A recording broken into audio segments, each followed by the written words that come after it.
Hola, buenas tardes, buenas noches, ¿cómo les va? Bien, bueno, vamos a centrarnos un poquitito ahora en este video que se refiere a tema de organización industrial 1, tiene que ver con la remuneración de la mano de obra, el concepto de remuneración de la mano de obra, desde el punto de vista de la ingeniería industrial. Nosotros acá no vamos a hablar en ningún momento de los temas relacionados a recursos humanos, sino tiene que ver con cómo uno estructuraría un costo determinado o cómo impacta el costo de la mano de obra en un proceso de desarrollo industrial. Entonces, una visión, no tanto desde el punto de vista de recursos humanos, si bien vamos a hablar un poquito de qué cosas agregan valor y qué cosas no agregan valor, pero bueno, eso después lo desarrollaremos un poquito en la clase sincrónica, donde hablaremos un poquito del talento, de algunas otras habilidades que por ahí nos interesan un poco más. Bien, primero vamos a ir al sistema de remuneración. Hay una frase muy interesante que dice que el éxito profesional es coronado por el éxito económico y el reconocimiento de los pares. Yo creo que hay una cuestión de que el reconocimiento de los pares una vez se lo puede tener, pero también tiene que haber asociado al éxito del profesional un éxito económico. Si uno va escalando, va mejorando en su desarrollo, digamos, su desarrollo profesional, es muy interesante entender que es un desarrollo económico asociado. ¿Cuáles son los sistemas de remuneración? Bueno, hay varias estrategias de remuneración. No está bien decir el tema del sistema de remuneración. Bueno, el método tradicional, después lo vamos a desarrollar un poquitito, lo mismo que sistema de pagos por mérito, el sistema de evaluación por desistencia y el desempeño quizás el más moderno, que es el sistema de pago mixto, donde uno, bueno, llega a ciertos acuerdos laborales, ¿no es cierto? Y va a depender mucho de la función que estemos analizando, ¿no es cierto? Del perfil del puesto, de la actividad que va a desarrollar la persona, pero a priori yo les diría que hoy podemos hablar de dos o tres grandes perfiles. El perfil estratégico, el perfil de talento, el que aporta valor al negocio, el que genera el negocio, el que lo transforma. Y por último, el perfil del asalariado o el perfil operativo. El perfil operativo es el más fácil de entender, es alguien que opera una determinada función. Generalmente los organigramas están definidos como jefes, supervisores, incluso a veces los gerentes, ¿no? Puede ser desarrollar sistemas operativos. Después están los mandos estratégicos, son aquellos que planean el desarrollo de la organización, el sistema hacia dónde va la organización y de qué manera nosotros nos perfilamos, ¿no? Y después hay algunos talentos o creadores del negocio. En algunos negocios, por ejemplo, la venta de inmuebles muchas veces, hay gente que ya tiene un grado de talento, es reconocido, tiene un activo de recursos humanos, que a veces es interesante. O a veces hay una persona que tiene una gran capacidad para desarrollar ideas, llevarlo a cabo y bueno, te puede ayudar en este caso a desarrollar este sistema de pago. Quizás en este concepto de cuando hablamos de pago mixto o el tipo de remuneración. Va a depender. Claramente el método tradicional podría funcionar tranquilamente con mandos operativos y algunos estratégicos. Después veremos un poquito cómo lo analizamos. Bueno, el método tradicional primero posee un escalafón determinado, es decir, uno podría ir generalmente se aplica a los métodos operativos, ¿no? Pero uno podría ir a la ley, de contrato laboral, por ejemplo, ¿no es cierto? Y bueno, mirar en la ley de contrato laboral, qué sé yo, la ley de contrato de trabajo, y bueno, y ahí en la ley de contrato de trabajo empezar a ver, qué sé yo, un poco las características que regulan, digamos, que es como el presupuesto mínimo sobre el cual menos de eso no se puede otorgar. Entonces, qué sé yo, pues está la categoría, si ustedes pueden ver, empleador, socio empleado, auxiliares del trabajador, interposición. Bueno, acá hay este, algunas características. Y está definido un cierto marco legal para, qué sé yo, acá habla de las cosas que ustedes vieron seguramente en otra materia de recursos humanos. Acá habla del concepto legal. Acá lo que habla es de la parte legal.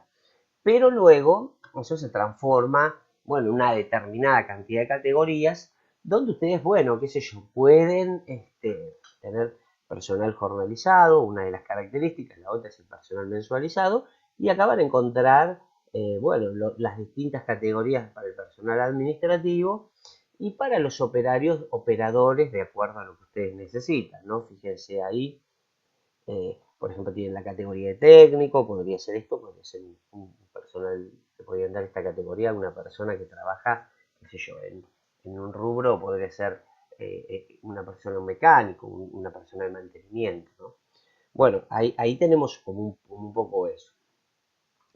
Es proporcional al organigrama, o sea, generalmente hay un gerente, del gerente depende un jefe, ese jefe depende de un supervisor, y el supervisor tiene a cargo unos operarios. Entonces, ese sistema escalafón predeterminado está asociado al sistema de remuneración, es decir, el operario gana un 20% menos, y si se hace líder gana un 20% más, después si se líder se hace supervisor gana un 20% más, y bueno, y así van aumentando en forma proporcional o no, puede ser que el gerente gane 3 veces lo que gana un operario, eh, pero generalmente se adapta ya a parámetros ya establecidos, como puede ser esto que veíamos acá, una escala salarial, ¿no? Entonces una escala salarial ya da un marco de referencia para este método tradicional.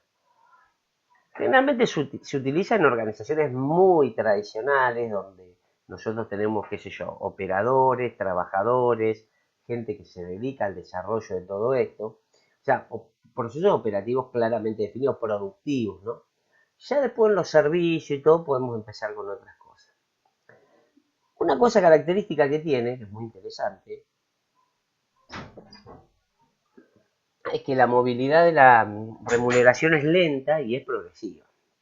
Es progresiva porque vas ganando un poquito más a medida que subís, pero es bastante lenta generalmente, ¿no? Bueno, ahí es común en los mandos operativos. Vamos a ver sistema de pagos por mes.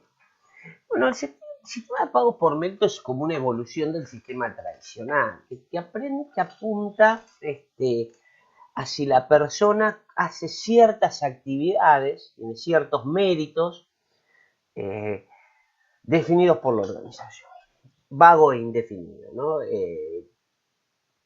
Generalmente la crítica que se le hace desde el punto de vista moderno a este sistema de remuneración es que apunta a premiar el desempeño personal. Entonces, a mí no sé si me sirve demasiado tener un solo turnero que trabaja súper bien.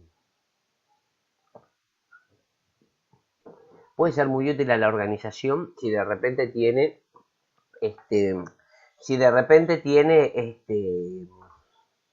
un mando estratégico. Entonces el mando estratégico le va bien y ese mando estratégico hace un desarrollo de estrategia y eso permite ahorrar, no sé, muchísimo dinero.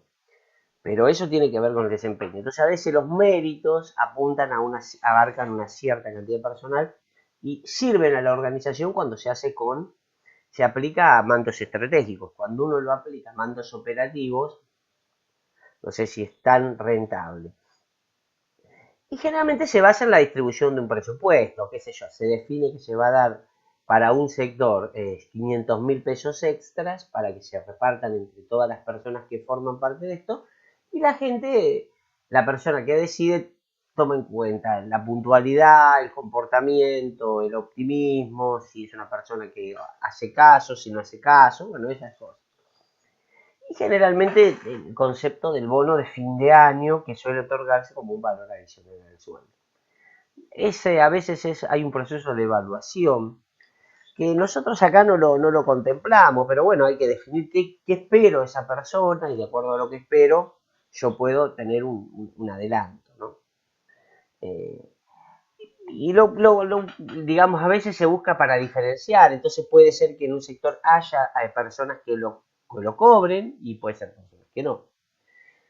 Y de repente, si el puesto no es un puesto muy relativo, muy importante, no es relevante. El impacto no necesariamente es relevante. Pero es una estrategia que generalmente muy utilizada. Podemos decir que es una estrategia antigua.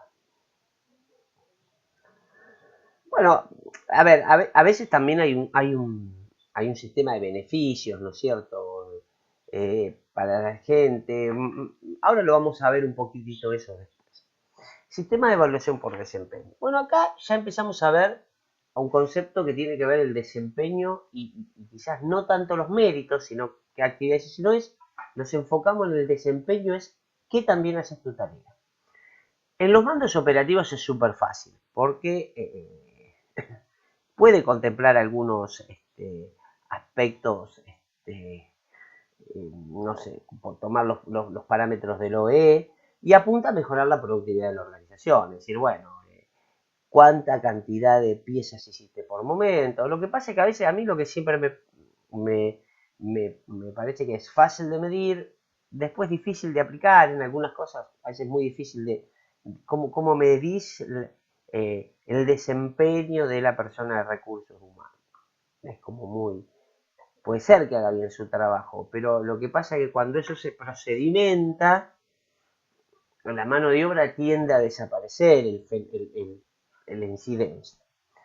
Es fácil de medir y generalmente tiende a perder efectividad con el tiempo. Si la gente se va acostumbrando, lo toma como un derecho adquirido, es muy difícil después volverlo a aplicar. Y generalmente se aplica a aspectos que puedan medirse. Entonces el de mérito sería más bien hacia una parte de la organización y el de desempeño está directamente aflojado a un premio de productividad. Por ejemplo, un premio por productividad podría ser un eslabón, un eslabón. Generalmente hay como una fórmula que a veces a mí no me gusta mucho, pero que generalmente les encanta a la gente hacerla, que tiene que ver que decir, bueno, cobro lo que dice la escala salarial. Entonces yo digo, bueno, soy categoría técnico de cuarto, categoría cuarta de técnico, gano 41.000 pesos. Bueno, además tengo un 5% por presentismo y un 8% por no tener ningún accidente y un 10% por productividad. Bueno, entonces armo como un combo y esa sería una fórmula, digamos, que aplica al desempeño, ¿no? Y generalmente tiende a ser mensual, a diferencia de la de mérito, que tiende a ser semestral o anual, ¿no? Por eso es interesante a veces entenderla, ¿no? Después está el sistema de pago mixto. Bueno, acá donde nosotros pagamos con dinero y a veces con beneficios. Es decir, en el sistema de pago por ahí puede incluir el transporte, por ejemplo, puede traer más días de vacaciones, puede traer algunos días adicionales, eh, puede traer una cantidad de cosas, ¿no es cierto? Hay muchos contratos, hay algunos ejemplos de empresas muy grandes y después hay modelos muy pequeños en empresas muy sencillas. Qué sé yo, hay un modelo que yo podría decir, porque yo tengo un desarrollo en una empresa que se implementó, se le daba un día por mes a la persona para que elija faltar. Entonces eso, la persona estaba planificado, la persona faltaba y en ese día por mes se lo tomaba para poder tener, digamos, de alguna manera ese día para hacer un trámite o hacer alguna cosa y no faltaba. Por ejemplo, si bien se perdía el día de trabajo, después se compensaba porque la persona no perdía tiempo, no te faltaba. Eh, También puede haber otros beneficios como la obra social, como darle un móvil, darle una tableta, no sé, actividades adicionales que tienen que ver, que son a veces transformadas en dinero y que tienen que ver con esto. Muy común que, por ejemplo, se dé la movilidad. No sé, yo trabajé en una empresa donde me daban, el sueldo era atractivo, pero más atractivo era que tenía movilidad, que me daban, me daban un celular para datos ilimitados, eh, una obra social prepaga. Bueno, cuando uno suma todo eso, termina convirtiéndose en un valor por ahí bastante interesante que podía ser más caro, digamos, más caro, o te daba más beneficio que por esta vez más. Y después muchas veces no eran necesariamente beneficios con dinero, podría ser que bueno, que por ejemplo no se marcaba o no había horario de entrada, el horario de entrada no era estricto, nadie marcaba, libertad para entrar y para salir de la fábrica, eh, trabajo en casa a conciencia, son como muchos de los beneficios que en definitiva conforman un combo de pago mixto. esto termina siendo, está muy discutido. A mí me gusta este sistema, me parece que es un sistema interesante, ¿no? Que a la persona vos le puedas dar la posibilidad de que se quede en su casa 2 días y 3 vaya a trabajar y que 3 estén gaste ese dinero y que lo pueda usar. Bueno, de alguna manera sería eso. Eh, Evidentemente la evaluación de desempeño está en los resultados del equipo de trabajo, mucho más interesante, ¿no? A veces generalmente se les da más día, a veces la gente quiere más tiempo y no quiere tanto plata. Eh, y la evaluación del desempeño está en los resultados del equipo de trabajo, ¿no? Generalmente no tiene mucho sentido cuando uno hace un sistema de estos de remuneración o de reconocimiento. Un error a veces es, bueno, está bien, la persona anduvo bien, sí, se desempeñó bien. Y el equipo, y el sector, y el área, y la empresa, ¿cómo impactó en eso? Porque vos podés haber sido el mejor, pero viste, si no ganamos ningún partido, aunque vos juegues bien todo, no tiene mucho sentido. Después se diseñan los objetivos según el perfil del beneficiario, ¿no? Eso es una cosa también interesante. Hay que ver qué objetivos tengo y aplica medios operativos y a mandos estratégicos. Mira los talentos, ¿no? Que a nosotros también nos interesa a veces entender. Los sistemas de remuneración son complejos, chicos, no crean que son sencillos, bastante complejos, bastante difíciles de entender, bueno, pero hay que desarrollarlos, ¿no? Bien. ¿Qué tipo de remuneraciones no monetarias también podemos tener? O sea, ¿qué tipo de aspecto podemos reconocerle a una persona? Bueno, acá hay un tema que siempre, eh, o qué cosas, más bien que a mí no me gusta tomarla como remuneraciones no monetarias. Me gusta más, si bien la bibliografía las trata como remuneraciones no monetarias, a mí me gusta tenerlas como estrategias de retención. Es decir, cuando yo no puedo aumentarle el sueldo a la persona, o ya a la persona no le interesa el sueldo, porque no le va a cambiar, porque el desafío, las remuneraciones no monetarias suelen ser algo que estas estrategias de retención suelen formar. ¿Y cuál? Bueno, una es el reconocimiento, ¿no? De la manera que sea, con dinero o sin dinero, con días de vacaciones, con felicitaciones, con aplauso, con confianza, con cosas destacadas. El reconocimiento es una de las estrategias de retención en una organización. La otra es la responsabilidad, es decir, darle a la persona más responsabilidades que estén asociadas a decisiones sobre el trabajo, porque responsabilidad para pagar los patos, ¿viste? Para poner el lomo, me parece que te ven los palos, no me parece que sea justo.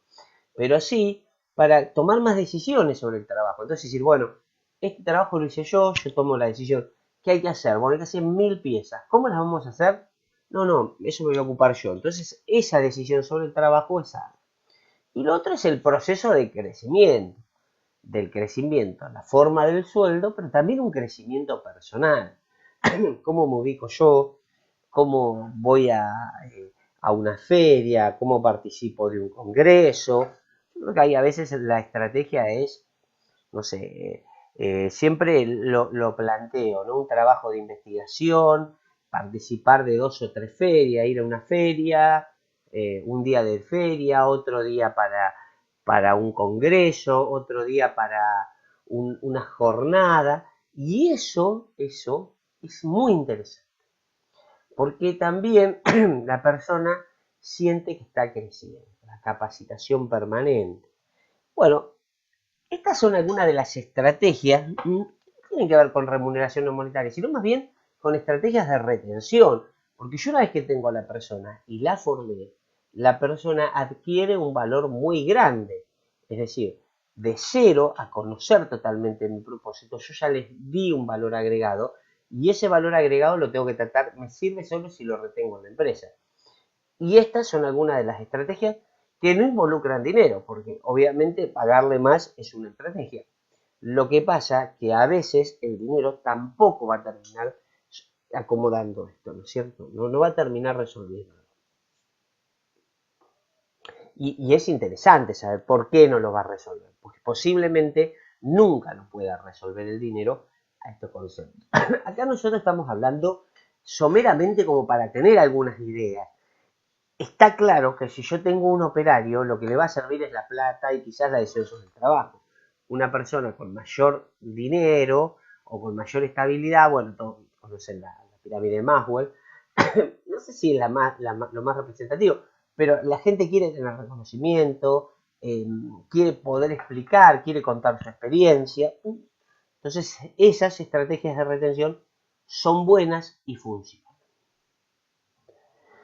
Bueno, los sistemas de contratación, puede ser un contrato según la ley de contrato de trabajo, a eso hay que sumarle el convenio del gremio, más el convenio de la rama, es decir, por ejemplo, nosotros acá vimos, no sé, este convenio que es el convenio de WOM, la ley de trabajo, en el convenio WOM, y el acuerdo salarial entre WONRA y las cámaras CAMIMA y AFAP.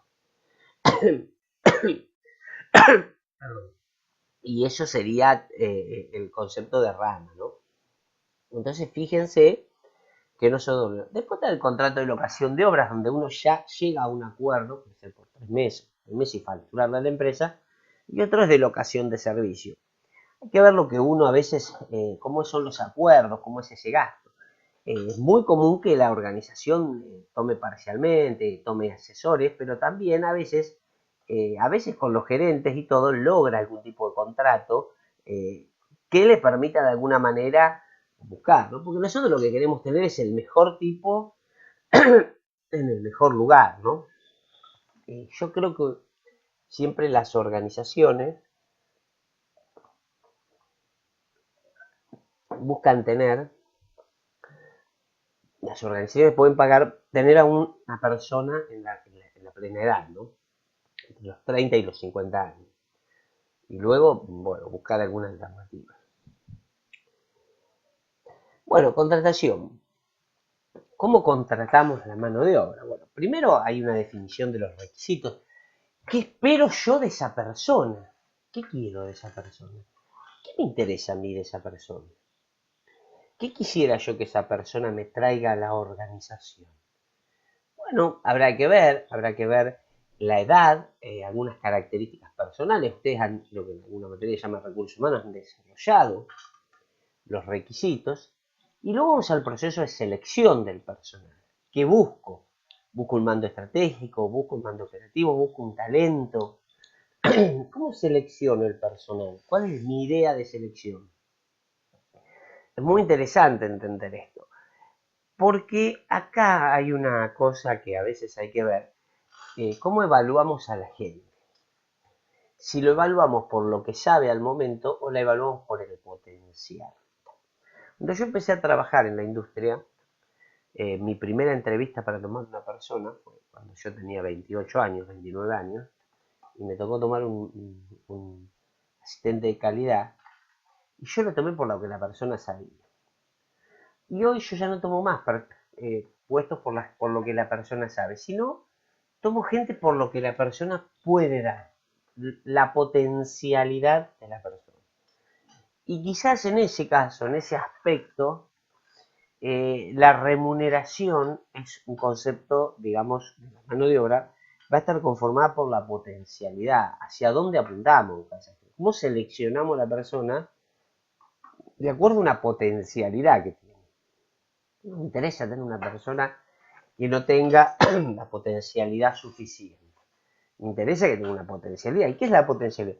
Bueno, que tenga ciertos conocimientos que le permitan entender. Claramente, si yo tomo una persona para la matricería y esa persona tiene conocimiento de AutoCAD y puede aprender SolidWorks rápidamente, va a poder aprender a manejar entornos CNC y luego podrá hacer un escaneo y bueno, puede avanzar hacia adelante.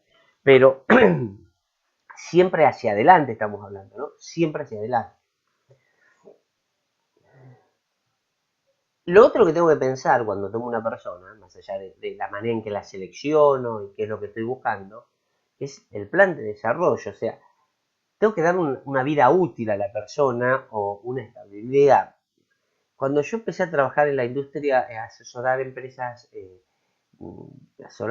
grandes, asesoraba empresas chicas, pymes, me di cuenta que, claro, una pyme no tiene plan de desarrollo. no hay forma que vos puedas retener a una persona que se quiere ir sin no sea otra cosa que la guita, porque el plan de desarrollo de la persona es corto en cuanto a qué puede ser jefe, operario, líder, supervisor, que ya después capaz que el gerente ya elijo el dueño. Entonces ese plan de desarrollo quizás no tenga que ser en el organigrama, en el sentido del organigrama. Quizás ese plan de desarrollo tiene que ser en otro sentido, ¿no es cierto? En un sentido de no tanto de más de funcionalidades que de escalafón, ¿no es cierto? Por eso es interesante, a veces no está tan bueno el método tradicional de remuneración, porque no logro que la persona por ahí pueda desarrollarse o su aumento se desarrolle dentro del plan de desarrollo, ¿no es cierto? Bueno, es interesante esto, ¿no? Es muy interesante para pensarlo, porque bueno, siempre me da como mucha curiosidad tratar de entenderlo, me resulta muy difícil. A veces pensar cómo voy a retener a una persona que se quiere ir. Un segundito que voy a enchufar la computadora. Ya seguimos. A mí me interesa saber qué voy a hacer con esa persona, cómo voy a llevarla adelante. Es un desafío, ¿está bien? Hay que pensarlo esto, chicos, y hay que quizás ver cómo es el plan de desarrollo. Entonces, quizás no tiene que ser en el escalafón de supervisor a jefe y de jefe, sino quizás tenga que ser más horizontal y bueno, que hoy aprenda ciertas habilidades, luego desarrolle otras y vaya desarrollando habilidades. Y dentro de eso está el tema de la capacitación, ¿cierto? O sea, la potencialidad de la persona le tengo que sumar la capacitación. Entonces voy a lograr el producto que yo quiero lograr, ¿sí? Con este concepto a veces muy interesante, porque a veces a mí me gusta mucho pensarlo, es una resolución buena del proceso de tratar de tomar a alguien, pagarle un sueldo, elaborar ese sueldo y ver cómo lo retengo. ¿Por qué? Bueno, porque asociado a esto hay una polivalencia, ¿no es cierto? Concepto de polivalencia que tiene que ver, bueno, quizás yo pueda reemplazar a la persona, una alternativa dentro del desarrollo, la polivalencia. Entonces, determinar las necesidades que yo tengo, de qué puestos necesito tener reemplazo, los métodos para adquirir la polivalencia, la matriz de polivalencia y el marco legal. Es decir, cómo se me conforma, cómo se me arma ese costo de la materia prima y cómo yo logro atender ciertos conceptos. Hay un marco legal, digamos, yo no puedo hacer polivalente a todo el mundo en todas las condiciones. A veces el contrato de trabajo que encasilla ciertas cosas, bueno, tengo que tenerlo bien definido, ¿no es cierto? Bien definido. Bueno, hay que aprenderlo esto, ¿no? Quizás cuando veamos la clase presencial veamos algún ejemplo. Bueno, nos quedan dos cosas básicamente, la curva de aprendizaje y el costo del aprendizaje, ¿no es cierto? Eh, bien, bueno, básicamente la polivalencia, perdón, el costo de la curva de aprendizaje, que es el tiempo que se tarda en desarrollar la tarea, bueno, va a depender del puesto a desarrollar, ¿no es cierto? Y generalmente teniendo el coaching como apoyo del desarrollo personal. Bueno, y finalmente, cómo uno desarrolla el proceso de aprendizaje. Es decir, de qué manera yo voy a lograr que la persona lo aprenda rápidamente a llegar a adquirir los conocimientos necesarios. Es muy difícil que yo pueda lograr que la persona adquiera los conocimientos necesarios. Quizás más adelante nosotros podamos ver algo que tenga que ver con los aspectos tangibles e intangibles, ¿no es cierto? Que quizás no los vamos a explicar en este video, porque quizás no me interesa mucho que ustedes lo sepan acá, pero sí la clase sincrónica, vamos a ver, para hablar un poquitito más de todo esto. Bueno, y finalmente el costo del aprendizaje, ¿no? El costo del aprendizaje, que es una quizás de las cosas más costosas, que tiene que ver con el tiempo, con el material defectuoso que se genera, con las pérdidas de venta, con los costos asociados, el tema de sacarse una persona de encima, que tiene que ver con la indemnización, y generalmente con lo que llama la tensión de la matriz. Es decir, yo tengo un proceso sumamente ajustado, saco una persona, cuando la vuelvo a poner, esa persona, la matriz se vuelve a tensionar, si ingreso a alguien nuevo con distintas formas. Hay un costo en el aprendizaje. Entonces hay que también tenerlo en cuenta y la manera. Bien, bueno, hasta aquí hemos llegado con esta explicación y bueno, luego seguiremos con algunos aspectos de la clase siguiente.